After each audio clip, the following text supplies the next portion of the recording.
Welcome to Sports News. Super Eagles of Nigeria and Bafana Bafana of South Africa this evening rounded off their preparations for the Crunch African Cup of Nations qualifier, with shots fired before the kickoff of the game.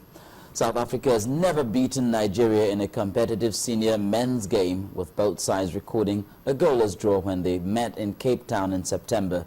But coach Ephraim Mashaba boasts that all that will change in Uyo.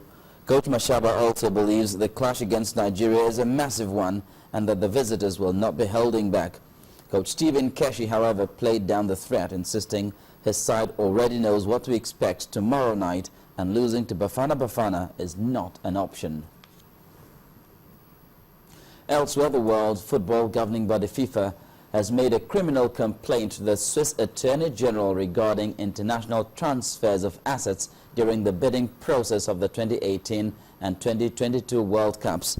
The highest football governing body says there were grounds for suspicion that money changed hands during the bidding process for the 2018 and 2022 finals, which were awarded to Russia and Qatar.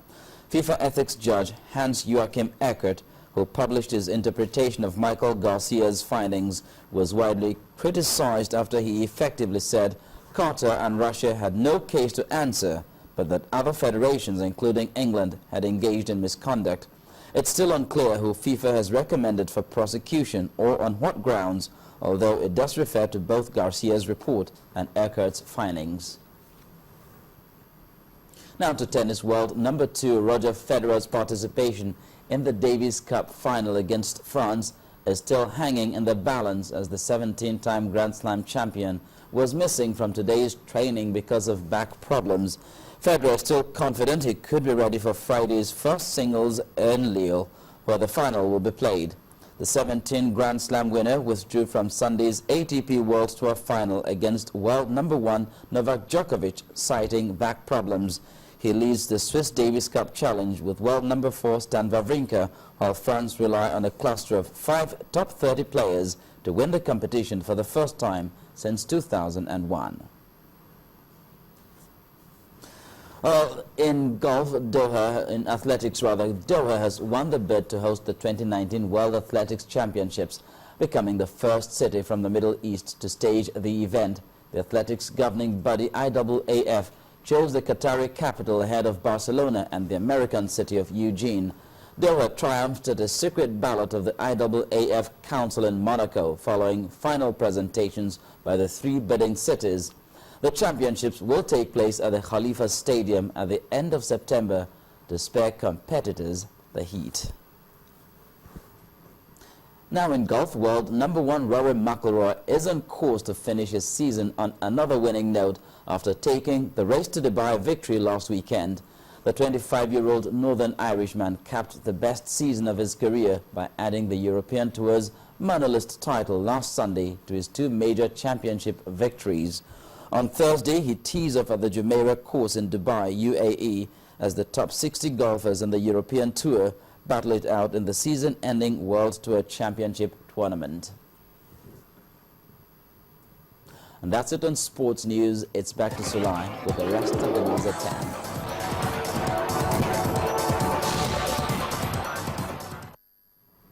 Well, on the foreign scene, violence continues in the Middle East, where 4 Israelis have been killed and 8 others injured after 2 men armed with a pistol and meat cleavers attacked a West Jerusalem synagogue. Victoria Do has more on this and other stories making the rounds.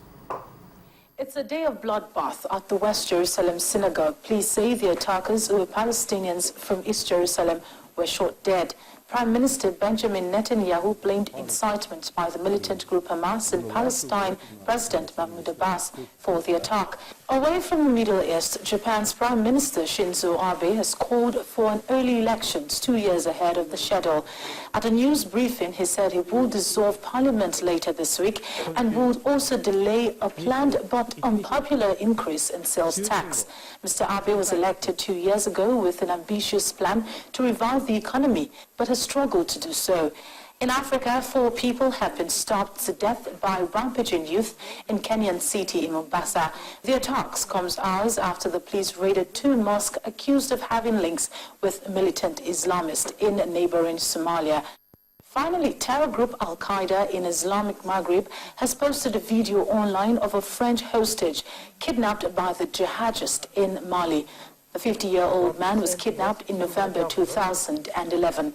A second hostage, a Dutchman, Jacques Riek, was also in the video. Both men pleaded for their respective government to come to their aid. And that's a summary of some of the major stories making the headlines on the foreign scene. Well, many thanks, Victor. On the main news again, lawmakers in the Senate today considered the request by the President to extend the state of emergency in the Northeast, while some opposed the plan for extension, saying it has not achieved its intended purpose. Others said it is needed to keep Boko Haram in check. The Speaker of the House of Representatives, Aminu Tambuwal, has dropped his ambition to run for the presidential ticket of the All Progressives Congress.